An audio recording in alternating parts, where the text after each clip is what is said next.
Puss in Boots. There was a miller who had 3 sons. After the miller passed away, he left his mill, donkey, and cat as the only inheritance for his sons.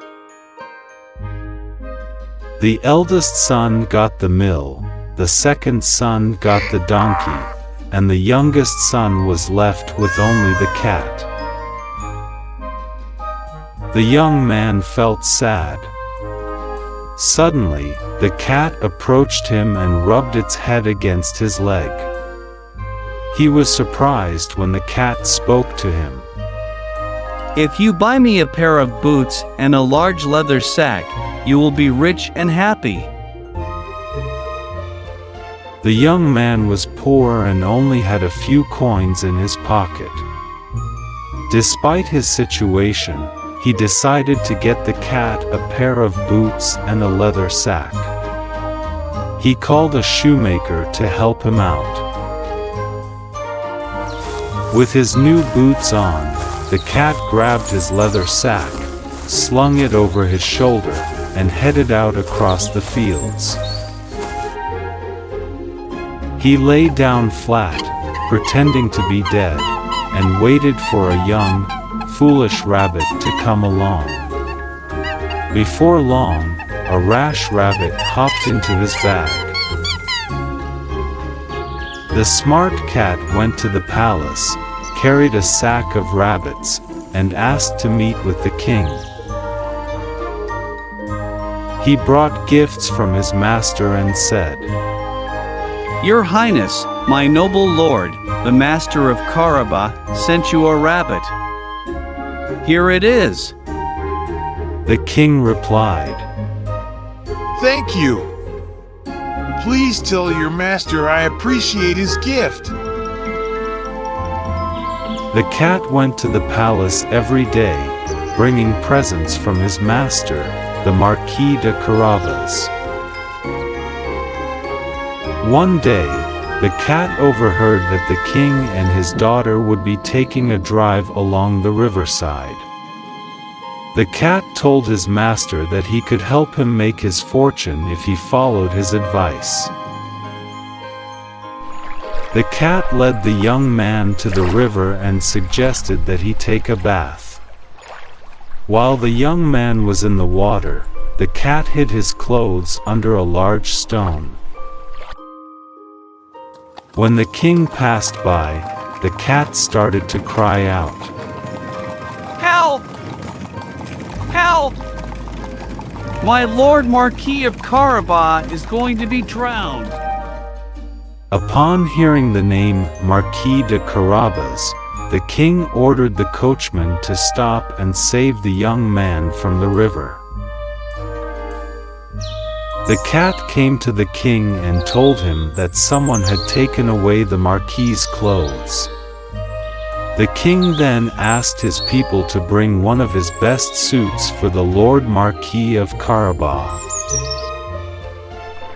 The young man dressed in the finest clothes and presented to the king and his daughter. The princess was captivated by the young man's handsome looks and immediately fell in love with him. The king asked him to join them on their drive and invited him to enter the coach. As the carriage continued on its way, a cat raced ahead of it. He stumbled upon some countrymen who were mowing a meadow. He persuaded them. "If anyone asks, say it belongs to Marquis of Karaba." Later, when the king's carriage arrived at the meadow, the king asked the countrymen who owned the meadow. They promptly replied, "It belongs to the Marquis of Karaba."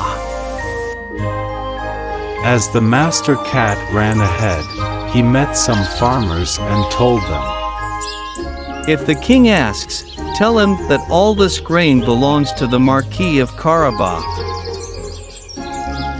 A moment later, the king passed by and asked the farmers whose grain they were reaping. It belongs to the Marquis of Carabas. They replied. The king was astonished at the vast estates of the Marquis of Carabas. Finally, the cat reached the castle of the scary ogre.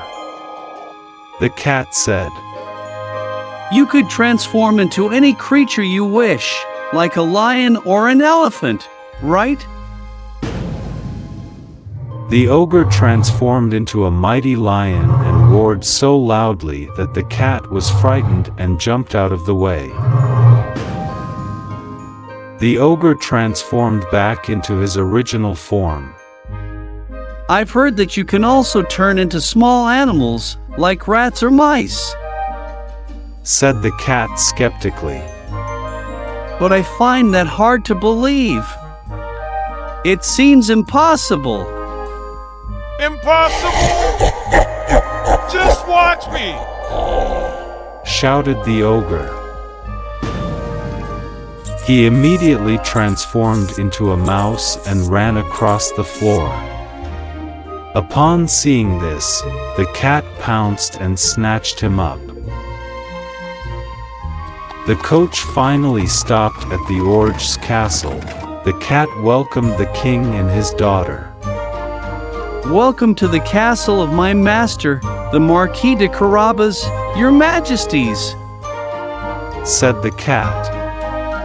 The king was pleased to see the castle, which was beautiful and filled with riches. The king allowed the young man to marry his daughter, making him a prince. The Marquis of Carabas married the princess, and they all lived happily ever after. That is the end of Puss in Boots' story. See you next time.